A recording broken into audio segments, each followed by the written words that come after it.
1,000 people gathered at several locations in downtown Austin to protest the death of Minnesota man George Floyd. The police are escalating their response. They are taking more extreme measures to clear the protesters away. Tear gas and flashbangs and beanbags. A young man is in critical condition after being shot by police with a less lethal round. More than 100 people were arrested when last night's protests in downtown Houston turned violent. The protests that continue in downtown Dallas. 2 officers were injured during the demonstration in central El Paso. Last night in Huntsville. Downtown San Antonio Saturday gathering. Protests across Texas and the nation erupted following the death of George Floyd, a black man who died in May after a white Minneapolis police officer kneeled on his neck for nearly 8 minutes. Floyd's death, along with numerous other high-profile cases of U.S. police killing black people, reignited the movement against police brutality and racial injustice. Across Texas, thousands of people showed up to protest, but they were sometimes met with the same police violence they were demonstrating against. Officers dressed in riot gear sprayed crowds with pepper spray and tear gas and shot at people with rubber bullets and beanbags. Police defended their actions, saying people threw bottles and rocks at officers, damaged police vehicles, and broke into stores.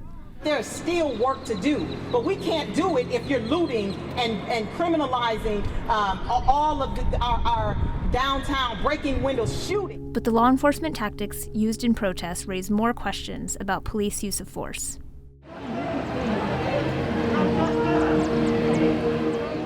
The police have the authority to intervene in our lives, to arrest us, to take us into custody.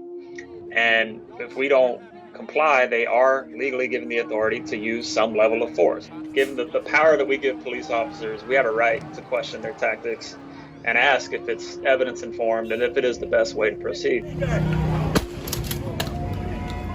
You want to use the amount of force in order to get a suspect under control. The problem is there's a lot of variations in techniques that police use and strategies, and all of these are coming into question now. There are a lot of difficult decisions that have to be made under pretty chaotic circumstances where officers are probably dealing with it for the first times in their careers and haven't gotten extensive training and are human beings. It's that excessive force. So many people are protesting, and it's the mentality that force should be used against all kinds of resistance. That is a core of our problem that we're trying to solve.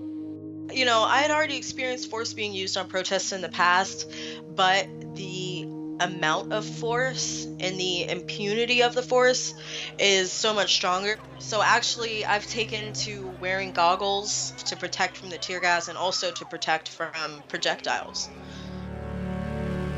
At police brutality demonstrations, some Texas officers were armed with shotguns loaded with so-called less lethal projectiles. Policing experts have said these types of weapons aren't precise, shouldn't be aimed at anyone's head, and should only be used as a last resort for crowd control. Still, Texas police shot rubber bullets and beanbags at people, both from a distance and sometimes at close range.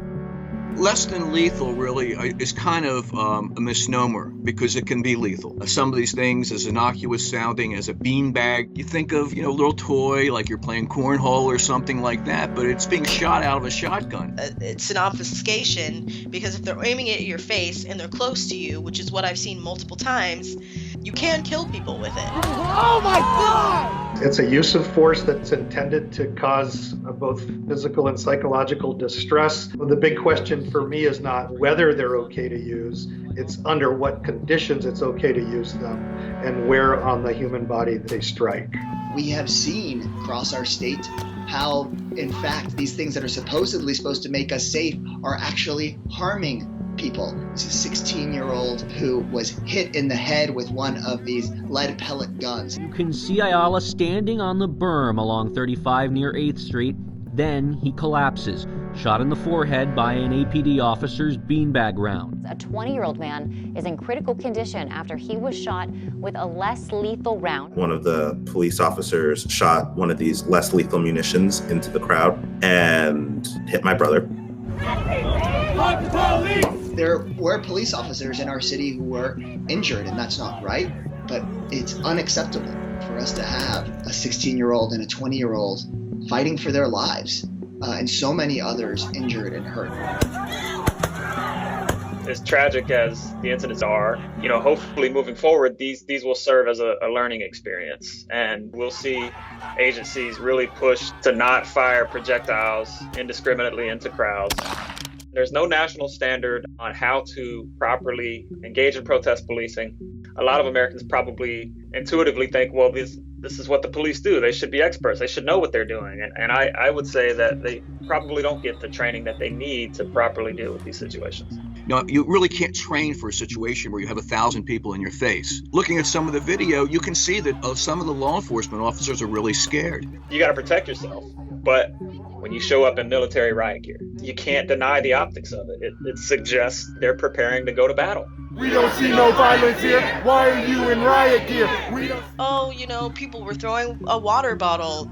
That person is wearing armor. Just let it bounce off of you. You'll be fine. Go detain that person or do whatever it is that you need to do. You don't get to gas hundreds of people. It's definitely not a good look to be using these aggressive military-style tactics, these over-policing, for a protest that's criticizing police use of force. So I just really think it underscores the necessity of the protests. Some police departments and city officials took immediate steps after Floyd's death and the Texas protests that followed. In Austin, the city council banned the use of less lethal projectiles during protests.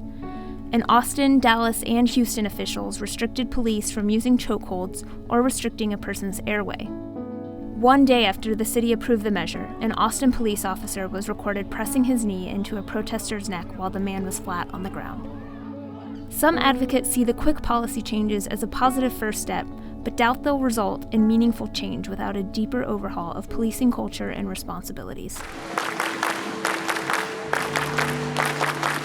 There's a lot of trauma that people are experiencing right now, not only over the murder of Mr. Floyd, but you have the accumulated experiences of many years, many centuries, and what they want is for the police and people in positions of authority to hear them. Until people are able to not only hear what we're saying, but listen to what we're saying and then implement the changes that are needed, all of these dangers are going to continue to be there and get worse. We're hearing so much and very clearly from communities of color and especially Black Texans that these over-policing tactics and militarized tactics are not actually keeping our community safe.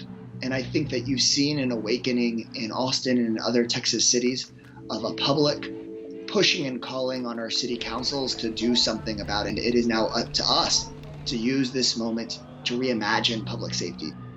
It feels different to me this time. It feels like there's a lot of momentum right now to really rethink what it is we want the police to be doing, and what we want their function to be in society. So it'll be interesting to see where we go from here.